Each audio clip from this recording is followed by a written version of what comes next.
On va aborder donc ce troisième temps de débat consacré à la question de pourquoi et comment résister au transhumanisme avec Sarah Duvernay, donc, qui est infirmière. Vous êtes infirmière et chercheuse indépendante en nanotechnologie. Et Cédric Sauvia, vous êtes polytechnicien et président de l'AFSIA, l'association française contre l'intelligence artificielle, créée en 2015. Vous avez la parole chacun environ 15 minutes et après on redonnera la parole à la salle. Merci. Bonjour à tous. Là, ça va? Oui. Alors, je suis plus infirmière et je fais plus de recherche en nanotechnologie. Mais je vais vous expliquer pourquoi tout à l'heure et donc on va revenir dessus. J'avais juste envie, c'était pas prévu que je le dise, mais il y a juste un truc que j'ai envie de dire parce que ça me tient vraiment beaucoup à cœur et qui n'a pas vraiment été dit tout à l'heure. On a encore beaucoup parlé de ces termes d'augmentation et d'amélioration. Tout ce que proposent les transhumanistes, c'est une diminution de l'être humain, c'est une substitution de ses capacités par la machine. Donc en aucun cas on est dans une question d'amélioration ou d'augmentation. On est vraiment à l'inverse. Ça, je voulais le dire parce que je pense que c'est vraiment important de comprendre. C'est une des arnaques du propos transhumaniste, justement. Et je vais revenir aussi à des choses beaucoup plus concrètes parce que effectivement, donc je suis infirmière, j'ai fait un master de santé environnementale et c'est à cette occasion que j'ai commencé à mettre le nez dans les politiques de recherche et dans les nanotechnologies. Et c'est par ce biais que j'ai découvert le transhumanisme, qui, contrairement à Roland, moi, m'a pas dérangé. Au contraire, m'a éclairé sur beaucoup de choses que je reprochais à notre médecine depuis que j'étais infirmière. Beaucoup de choses que je reprochais à notre monde aussi, depuis que j'étais née, et qui a motivé des voyages dans d'autres pays pour voir comment on vit sans cet environnement technique et avec d'autres façons de penser le monde. Et j'ai trouvé ça super qu'il y ait enfin un mot qui définisse la culture dans laquelle on baigne, parce qu'on dit matérialiste, tout ça, mais je trouve que le transhumanisme va un peu plus loin dans la définition que de nos travers actuels, à mon avis. Donc pour moi, le transhumanisme, c'est le support idéologique du productivisme depuis ses débuts. Je ne vois pas de différence. La seule différence, c'est que au lieu de brandir la chimie de synthèse ou le nucléaire comme étant salvateur pour vous, aujourd'hui, c'est les nanobiotech et le numérique et les neurosciences, etc., etc. C'est le support idéologique d'un monde qui propose d'améliorer nos conditions de vie intérieures et extérieures par des outils qui sont extérieurs à nous. Même si on les implante à l'intérieur, quand même, ils sont faits ailleurs que chez nous, qui ne sont pas aisément reproductibles. D'accord ? C'est comme quand on vous donne un anxiolytique au lieu de vous donner de la valériane que vous auriez dans votre jardin, par exemple. Il y a vraiment une question de dépossession de l'autonomie des populations, ou des peuples, puisqu'effectivement, au mieux parler de peuple, c'est plus sympa. Et qui vont apporter des solutions à tous nos problèmes. Les transhumanistes, les sites transhumanistes partent dans tous les sens. Et en fait, les axes communs, c'est toujours la technicisation de l'humain, la technicisation de l'environnement, et en effet, la colonisation de l'espace. C'est bien de l'avoir rappelé parce qu'on l'oublie souvent, celui-là. Et en fait, quand vous regardez de près les politiques de recherche, c'est exactement ça. On est vraiment là-dedans depuis au moins 15 ans. Les derniers programmes de recherche et développement européens ne sont que sur ces axes-là. Et il y a quelque chose qui est à mettre en regard des politiques sociales au sens beaucoup plus large. On a plus ou moins créé des déserts médicaux et on étale la télémédecine par-dessus. C'est pas du tout sans lien, en fait. On détruit l'éducation nationale, mais on investit dans des robots éducatifs. Donc il y a vraiment des mises en lien à faire. Et pour moi, c'est les politiques actuelles. Donc je sais pas les transhumanistes d'un côté et les politiques et la finance et l'industrie. Tout ça est complètement lié. On a parlé des armées, ce sont des choses qui sortent d'abord des armées et ensuite dans des labos publics. Donc c'est toujours, tout ça est très intriqué et pas facilement discernable à mon avis. Mais je pense que c'est dommage si on pense que les transhumanistes c'est technoprog et que des gens comme ça qui sont effectivement plutôt sympathiques. Je suis d'accord avec Jean-Michel. J'ai pas mal discuté avec eux aussi. Voilà, donc pour moi, les résistances réelles à ce système, elles se trouvent, d'après moi, dans la grande nébuleuse de ce qu'on va appeler la décroissance, qui est une grande nébuleuse, mais en tout cas, chez les gens qui disent il faut freiner. Les transhumanistes ne cessent de dire il faut accélérer le développement technique. C'est du militantisme pour accélérer le développement technique. Ce qu'ils n'ont pas besoin de faire, parce que ça se fait, de toute façon. Ça va à une vitesse incroyable et personne ne comprend rien. Personne ne comprend rien, franchement. Même pas les chercheurs. Qui font pas des nanos pour le plaisir, mais parce qu'on le leur impose depuis des années. Les physiciens disent, si on met pas nano sur un budget de recherche, on n'a pas de sous. Donc même il y en a, ils font des fausses recherches nano qui les intéressent pas du tout pour avoir des sous pour faire leur recherche à côté qui les intéresse. Mais c'est vraiment imposé, c'est pas un choix de leur part. Voilà, donc du coup, les raisons de l'opposition au transhumanisme, je vais enfoncer des portes ouvertes pour toutes les personnes ici qui sont probablement déjà critiques du productivisme. Mais il y a une des raisons que j'aimerais bien rappeler aussi, qui est souvent pas présente dans l'esprit des Français ou des Occidentaux. D'abord et avant toute chose, c'est la question des guerres. Parce que tout ce qu'on a ici, là, ne se fait pas sans guerre. D'accord ? Tout ce qu'on a comme outil aujourd'hui qu'on consomme se fait du fait de guerre. La guerre se fait par la finance et l'industrie et pour la finance et l'industrie, quelles que soient les raisons idéologiques qui permettent de rassembler des militaires ou des masses, religieuses ou nationalistes ou autres. Donc évidemment, il y a des tensions sur la matière et l'énergie qui sont pas du tout soutenables, et donc c'est pas du tout pensable de continuer dans cette accélération technologique. Ça va évidemment dans le mur, ça c'est certain. Ensuite, il y a la question des activités humaines. Donc, Madame en a très bien parlé sur la question de la normalisation des pratiques. Je pense qu'en effet, on peut investir dans des robots infirmiers quand, de toute façon, depuis déjà des années, les infirmiers se plaignent d'être des robots sur le terrain, et il n'y a pas que les infirmiers. Il y a un vrai problème à traiter de ce côté-là, et puis il y a un problème à traiter aussi du côté de la santé physique des travailleurs qui manipulent, par exemple, des nanoparticules et qui en meurent, tout simplement. Parce qu'il y a aussi cette réalité-là derrière les nanos, c'est aussi extrêmement toxique. Et la nanoélectronique aussi, pas que les nanoparticules. Donc il y a l'impact environnemental, on en a parlé. Je ne sais pas s'il est encore là, le monsieur qui disait que Technoprog avait bien pris ça en compte. Je ne sais pas qui c'est. J'ai discuté pas mal avec Technoprog, on a débattu ensemble. Didier Kernel, le vice-président, est un fervent écolo, mais un écolo au sens, à mon avis, libéral du terme, c'est-à-dire qu'on va continuer dans ce développement avec le même rythme et la même quantité, et ce sont des nouveaux développements techniques qui vont permettre de solutionner les problèmes qu'on a actuellement, ce qui est complètement aberrant. Il n'y a pas sur le site des transhumanistes un seul article sur la toxicité des nanoparticules et ce qu'on en fait pour de vrai aujourd'hui, pour de vrai, pas dans le fantasme, justement. Donc non, c'est pas de l'écologie au sens où, enfin, c'est pas à mon avis les solutions environnementales qu'on peut proposer. En plus, dans les solutions techniques, ça peut aller jusqu'à faire un être humain génétiquement modifié qui produira de la photosynthèse, comme ça, il sera moins friand en ressources, quoi. Donc on va devenir des plantes. Voilà, c'est complètement... Les solutions, en plus, sont globalement assez aberrantes et, encore une fois, pas aisément reproductibles. C'est toujours pareil. Je viens de passer 2 jours avec un paysan qui nous a raconté des choses extraordinaires sur la nature. Si on avait ce monsieur au ministère de l'Environnement, on n'aurait pas l'agriculture qu'on a aujourd'hui. Ce type, avec une parcelle de terre et ce qu'il y a dessus, il peut vous dire l'état du sol, par exemple. Il n'y a pas besoin du moindre relevé chimique, on peut les faire pour confirmer, mais en tout cas, il a une telle connaissance qu'il n'y a pas besoin de ça. Bon. Donc c'est pas la connaissance qui est prônée par les transhumanistes, hein, jamais. C'est la technique, toujours et toujours la technique.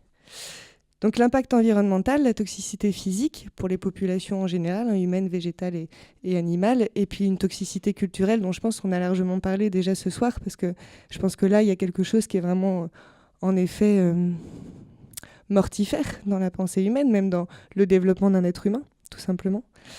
Mais qui est, pour moi, pas nouveau non plus, hein. C'est comme le médecin qui vous colle un anxiolytique dans la bouche si vous avez la moindre question existentielle qui vous génère de l'angoisse. Il y a un moment donné, si on fait ça, on ne donne aucun moyen à la personne de dépasser cette angoisse, de l'accompagner là-dedans et d'en faire quelque chose. Enfin, là-dessus, il y a beaucoup de choses à dire sur la médecine telle qu'elle est faite, pratiquée aujourd'hui. Donc avec un vrai appauvrissement de certaines connaissances qui nous rendraient beaucoup plus autonomes, ça c'est sûr, et de confiance en nous. Alors après, en matière de forme de résistance, alors c'est là où je vais peut-être expliquer un peu pourquoi je suis plus infirmière.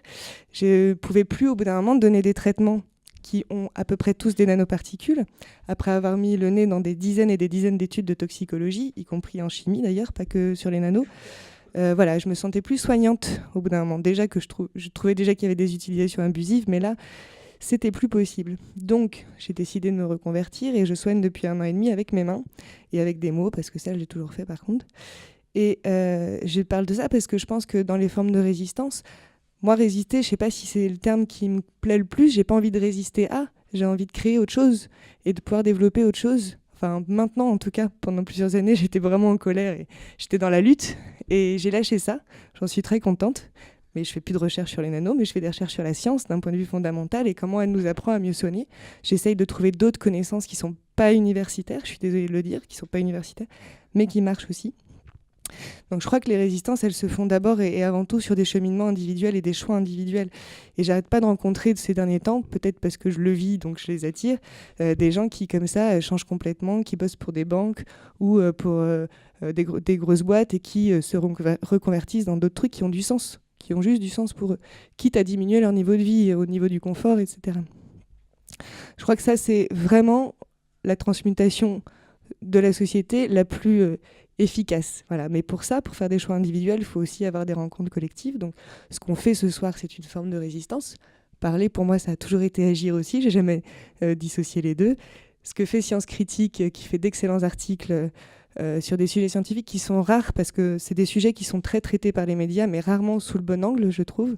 Donc, je remercie vraiment Anthony Laurent d'avoir créé ce journal et ce qu'il en a fait. Et des formations comme celle que je viens de faire, par exemple, pendant 2 jours, là, avec des gens qui peuvent... on peut échanger des pratiques et des savoirs qu'on va pouvoir reproduire aussi chez nous. Ça, c'est quelque chose de vraiment important. Après, comme on est en France, on est beaucoup sur le mode associatif, donc il y a beaucoup d'associations, en fait, qui sont dissidentes de ce monde par plein de biais différents, des assos environnementales, des assos L'Appel des Appels, qui est un collectif qui, pour moi, est complètement en lien avec le transhumanisme. C'est vraiment la déshumanisation des métiers de l'humain notamment. Donc un tas de réflexions comme ça qui sont à échanger. Et puis j'avais envie de terminer par l'expérience de la ZAD, puisque j'y étais là récemment, pas mal, à Notre-Dame-des-Landes, qui est une espèce d'apogée de la résistance, avec des gens qui se mouillent physiquement, pour de vrai, qui est une double résistance. D'abord, ils ont défendu une zone contre l'aéroport et son monde. La ZAD de Notre-Dame-des-Landes, tout le monde voit, ça va, j'ai pas besoin de... Non, on sait jamais. On sait jamais, mais bon. J'entends encore beaucoup de choses dessus. Donc, ils ont fait un blocus qui est quand même assez rare dans des projets comme ça qui sont jamais soumis à aucun processus démocratique. Là, ils ont protégé une zone vivante contre du béton. Et j'insiste sur l'aéroport et son monde, c'est le slogan. Les médias squeezent toujours le et son monde. C'est pas une lutte contre l'aéroport, c'est vraiment beaucoup plus large que ça. Ce sont des gens qui, par plein de biais différents, ont des critiques aussi de ce monde et veulent un monde différent. Et c'est ce qu'ils ont fait, de fait, en s'installant là et en vivant. Et ils ont créé des forges, ils ont créé des boulangeries, il y a de la menuiserie, il y a de l'art, il y a du journalisme. Il y a un tas d'expériences démocratiques quotidiennes qui sont pas du tout évidentes pour eux à vivre au quotidien, mais qui sont là. Et même des réflexions sur la justice, par exemple, puisqu'ils refusent le système judiciaire, ils refusent le système tout court. Mais il faut bien faire quelque chose quand il y a des actes qui sont commis. Ils ne sont pas non plus inconscients de tout ça. Donc c'est un truc en construction permanente, qui les met en danger physiquement actuellement, comme vous le savez, enfin pour de vrai, hein. Mais qui mérite, je pense, d'être soulevé. Et le fait que la moitié des réserves de gendarmerie nationale, outre-mer compris, aient été mobilisées pour les zadistes, dit bien qui sont les dissidents du pouvoir aujourd'hui. Enfin, quel type de dissidence on refuse complètement ou pas. Je crois que j'ai été beaucoup plus rapide que ce que je pensais, ou que ce que j'avais comme temps, mais c'est bien, on aura plus de temps pour les questions. Je voulais juste conclure. Moi, je ne suis pas du tout contre la notion de perfectabilité qu'on peut tous s'imposer à nous-mêmes, et il n'est pas question que quelqu'un vienne nous le dise, il n'est pas question d'atteindre un état parfait, mais on peut travailler sur nous, justement.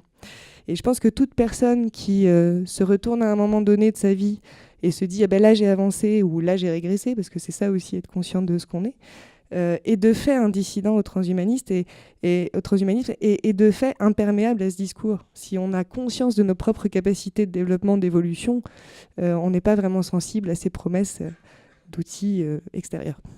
Voilà.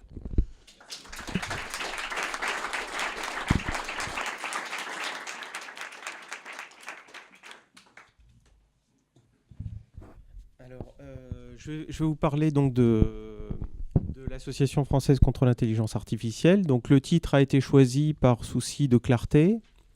Certains, enfin, on m'a souvent indiqué qu'il serait plus... Ça marche pas tellement. Si, ça marche. Qu'il serait plus judicieux d'avoir un titre un petit peu plus soft. Oui, alors l'avantage, c'est quand même on est très bien référencé sur Google. Donc c'est finalement on a bien utilisé le système pour pouvoir le critiquer. Alors pourquoi une association française contre l'intelligence artificielle ? eh bien, le mythe de la singularité, enfin en tout cas le thème de la singularité, c'est un thème qui a commencé à émerger, enfin à devenir un peu médiatique dans les années 2000. Et c'est à partir de ce moment-là que, effectivement, ma réflexion a commencé sur l'avancée de l'informatique. Et la possibilité à l'époque théorique de pouvoir donner lieu à des résultats spectaculaires en termes notamment de reconnaissance d'images, etc. Et puis finalement, c'est devenu réalité dans les années à partir du début des années 2010. Et là, on est dans une vague d'investissements sans précédent, avec une accélération des investissements de toutes les entreprises dans l'intelligence artificielle. Alors, comme ça a été déjà dit, c'est un mot un peu fourre-tout dans lequel qui va aussi servir de prétexte à justifier l'intérêt des investisseurs ou des pouvoirs publics, mais en tout cas, ça repose sur une réalité qui est une accélération extraordinaire de la rapidité de calcul, et puis la mise en œuvre de nouvelles techniques comme le deep learning qui permettent effectivement d'obtenir des changements qualitatifs spectaculaires en matière de résultats. Donc ça, je ne vais pas revenir là-dessus puisque je pense que vous savez tous de quoi il s'agit. Mais finalement, la question qu'on ne se pose jamais, c'est jusqu'où on va. Et cette question n'est jamais réglée, jamais résolue. Personne ne répond à cette question-là. On dit on ira jusqu'on pourra. Enfin, je crois que c'est même pas dit. Mais en tout cas, il n'y a pas de limite, si vous voulez, de limite théorique, même théorique, posée sur l'intelligence artificielle. Ce qui a motivé la création de cette association, c'est la conviction profonde que c'est une technologie ou une innovation technique qui est néfaste. Et à partir de ce moment-là, il faut savoir, finalement, moi j'ai été très surpris, on est parti du constat. Je suis parti du constat que quand vous regardiez la presse française, en tout cas, et même la presse étrangère, vous trouviez très peu alors il y a beaucoup, de plus en plus d'articles contre le transhumanisme, en tout cas de critiques du transhumanisme. Je ne dis pas contre, mais en tout cas qui démontent un petit peu les arguments et qui échangent là-dessus. Mais sur l'intelligence artificielle, il y a très peu de choses. Ou à l'époque, il y avait très peu de choses. C'est devenu beaucoup plus médiatisé ces 2 dernières années. Et puis, avec le rapport Villani, c'est devenu effectivement très fréquent. Vous trouvez effectivement très peu, enfin à l'époque, il y avait très peu d'articles, enfin de gens qui émettaient des réserves sur le projet lui-même de l'intelligence artificielle, c'est-à-dire vouloir imiter, simuler les capacités cognitives des hommes. Et vous en trouverez toujours peu. Il y a peu de gens qui disent bah non, moi je suis pas d'accord. Voilà, pour une raison de principe. Et c'est justement pour pouvoir exposer faire exister dans l'espace des débats cette position que nous avons créé cette association. Alors, l'intelligence artificielle, on a beaucoup parlé de transhumanisme, d'hommes augmentés, etc. Je pense que l'intelligence artificielle, c'est-à-dire donc le silicone, hein, l'informatique, a une vitesse de développement qui est sans commune mesure avec les progrès de la chirurgie ou les progrès de la médecine ou les progrès de la génétique. C'est-à-dire qu'on parle pas du tout de la même échelle de temps. Même si les progrès de la génétique eux-mêmes sont très rapides et puis souvent d'ailleurs utilisent l'intelligence artificielle notamment pour décoder le génome humain, etc. Donc c'est sûr qu'il va y avoir des avancées spectaculaires en matière de manipulation génétique qui sont en partie dans certains pays en tout cas freinées par des comités d'éthique, mais l'intelligence artificielle comme simulation des capacités cognitives de l'homme, il n'y a aucun frein. Il n'y a aucun frein éthique. Il n'y a aucun frein moral, il n'y a aucun frein légal. Non, c'est la porte ouverte dans tous les pays du monde, vous pouvez y aller. Et c'est la pierre angulaire, l'intelligence artificielle est une technologie qui est la pierre angulaire du transhumanisme. La vitesse de développement des puissances de calcul est absolument considérable. Je veux dire, si vous regardez un petit peu, je vous invite à regarder un petit peu ce qui s'écrit sur la vitesse des processeurs, des calculateurs, des puces synaptiques, etc. Vos cheveux vont littéralement se dresser sur votre tête. Parce qu'aujourd'hui, on est capable, il y a des ordinateurs qui sont ce qu'on appelle pétaflops, c'est-à-dire qu'ils réfléchissent, ils font 1000 fois plus d'opérations par seconde que votre cerveau. Alors vous allez me dire, pour un ordinateur, c'est pas terrible, mais je peux vous dire que c'est extrêmement rapide. Alors, en France, on a un déni de réalité, ou en tout cas un déni logique total. Les grands spécialistes, les experts en intelligence artificielle vous disent mais ne craignez rien, on est encore très loin d'une intelligence artificielle forte, le cerveau humain a encore ses singularités, restera pour toujours séparé de ce que pourra faire la machine, il aura toujours des aptitudes propres, et il justifie par là, d'une part, le fait qu'il soit innocent, ou en tout cas sans véritable problème d'accélérer la recherche dans ce domaine. Et la deuxième théorie qui en résulte, c'est la théorie de la complémentarité de l'homme et de la machine.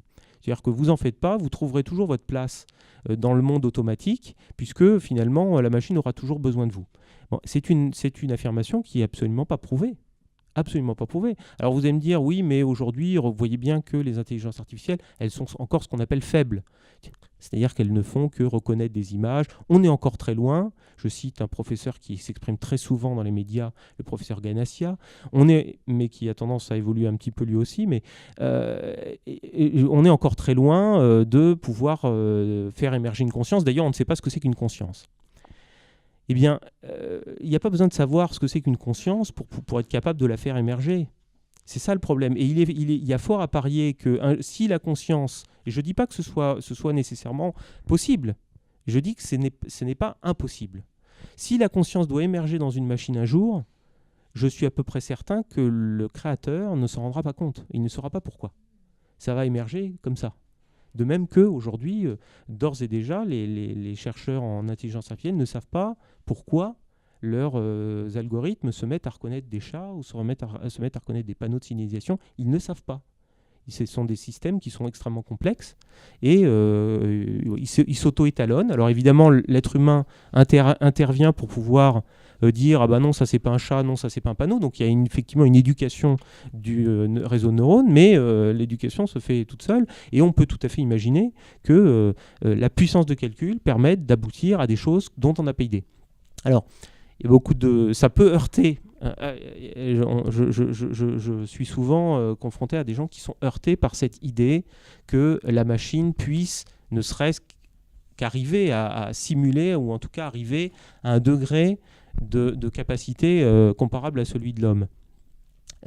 C'est possible, mais il ne faut pas exclure cette hypothèse.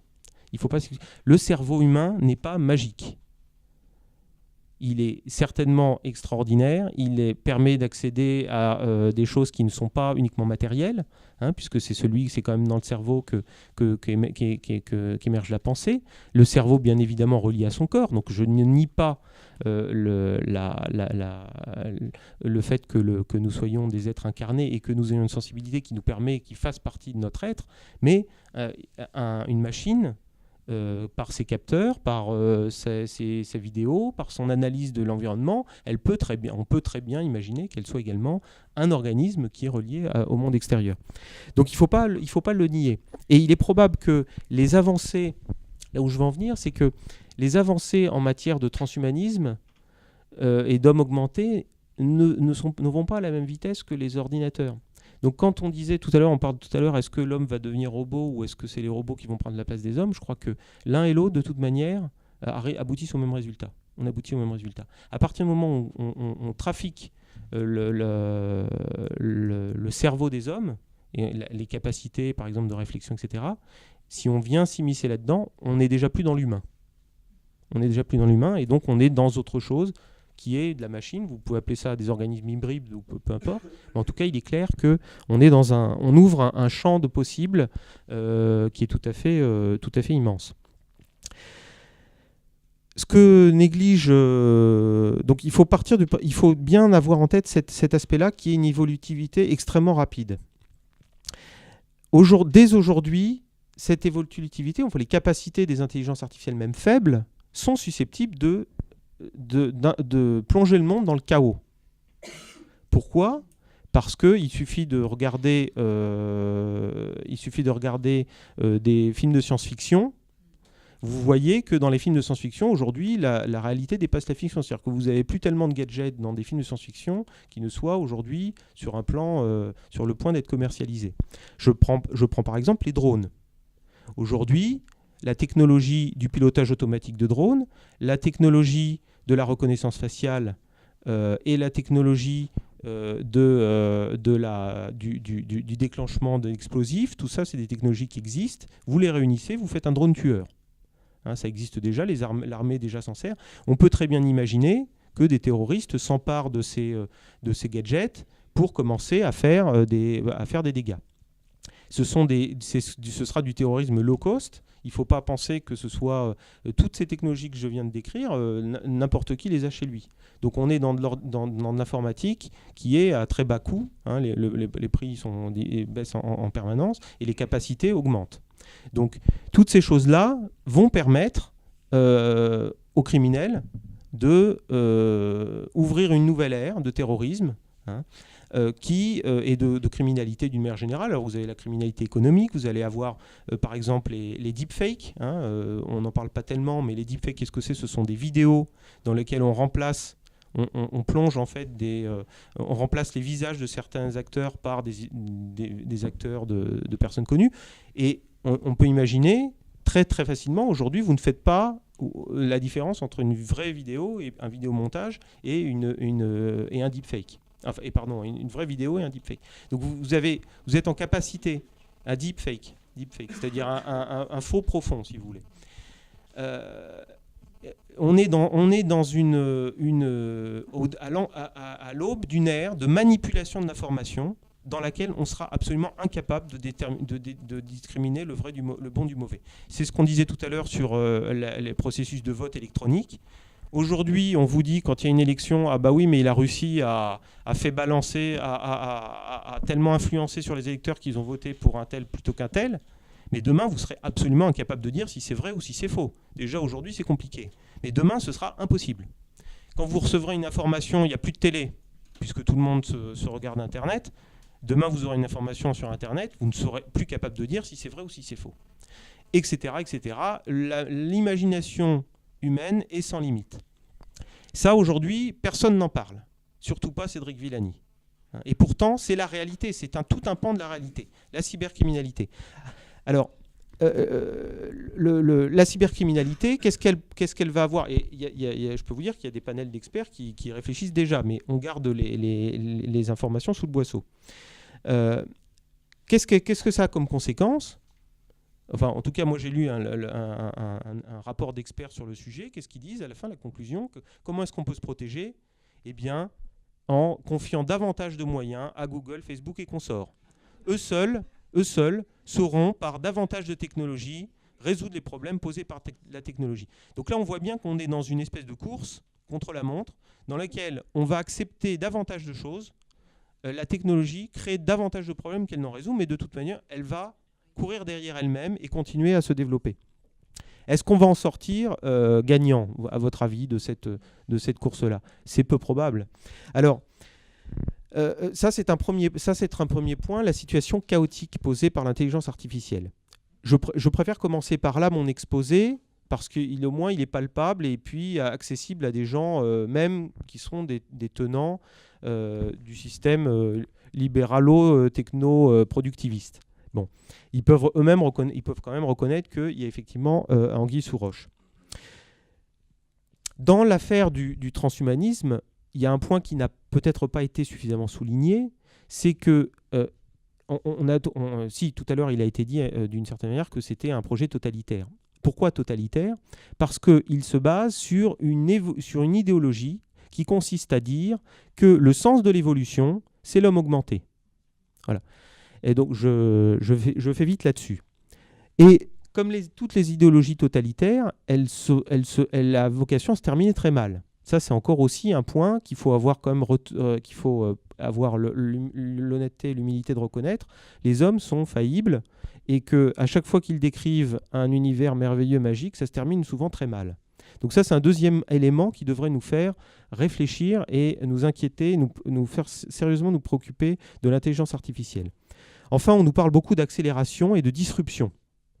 J'avoue que et ça, alors le mot disruption, vous allez le trouver dans tous les rapports d'entreprise, tous les rapports annuels d'entreprise, que ce soit des entreprises technologiques ou non technologiques, elles vont utiliser le mot innovation, disruption. J'ai du mal à comprendre et j'ai du mal à croire que la disruption soit désirable, que la disruption soit un bienfait. Qu'est-ce que c'est la disruption? C'est une francisation d'un mot anglais qui veut dire déranger. Voilà. Donc on ne voit pas très bien en quoi la disruption deviendrait une norme éthique, une norme morale.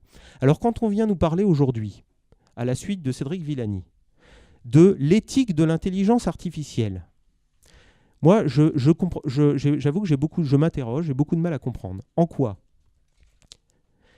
l'intelligence artificielle, qui est la volonté de simuler ce qui se passe dans le cerveau d'un être humain afin de le dominer, afin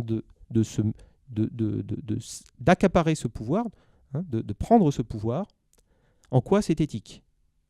J'ai beaucoup de mal à comprendre en quoi disrupter l'économie, disrupter la société, en quoi c'est éthique. Donc toutes ces questions, effectivement, arrivent, on le voit bien sur le devant de la scène, sous l'appellation éthique, mais on se part volontiers du terme éthique afin de mieux pouvoir cacher la profonde indigence, en réalité, des préoccupations morales derrière cette innovation. On peut très bien vouloir réfléchir et accepter le débat et vouloir en discuter.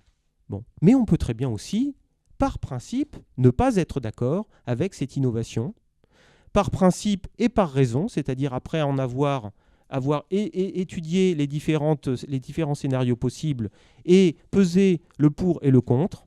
Est-ce qu'on a besoin de l'intelligence artificielle? Réponse non. On a très bien pu faire sans jusqu'à aujourd'hui. Est-ce que c'est dangereux? Certainement. Voilà. Et donc, ce qui est aujourd'hui, à mon avis, très important, c'est de se lever pour le dire. Et de ne pas laisser la quasi-totalité des entreprises, des hommes politiques, des administrations, des éducateurs, et que sais-je encore, dire d'une manière générale, mais vous en faites pas, l'intelligence artificielle, c'est formidable. Hein, et même si vous n'êtes pas, effectivement, toujours la menace, la séduction, la menace, c'est formidable, mais dépêchons-nous, si on ne le fait pas, les Chinois vont le faire. Mais qu'on les laisse faire, qu'on les laisse faire. Ils sont 1,3 milliard de Chinois qui vont se poser des questions sur leur boulot dans quelques années. Et je peux vous dire que les Chinois auront d'autres problèmes à résoudre, ou sur une plus vaste échelle que nous, s'ils s'automatisent à outrance. D'accord ? Donc laissons-les faire, on verra bien comment ça va tourner, et on pourra, depuis notre pauvre vieille Europe, regarder, compter les points et regarder les dégâts. Voilà. Il est important, je finis là-dessus, il est important quand on n'est pas d'accord avec une innovation, il est important de le dire et de ne pas laisser dire. Je crois qu'on parlait tout à l'heure de résistance, je ne sais pas si c'est de la résistance, mais nous plaidons au sein de notre association pour une objection, un droit à l'objection de conscience.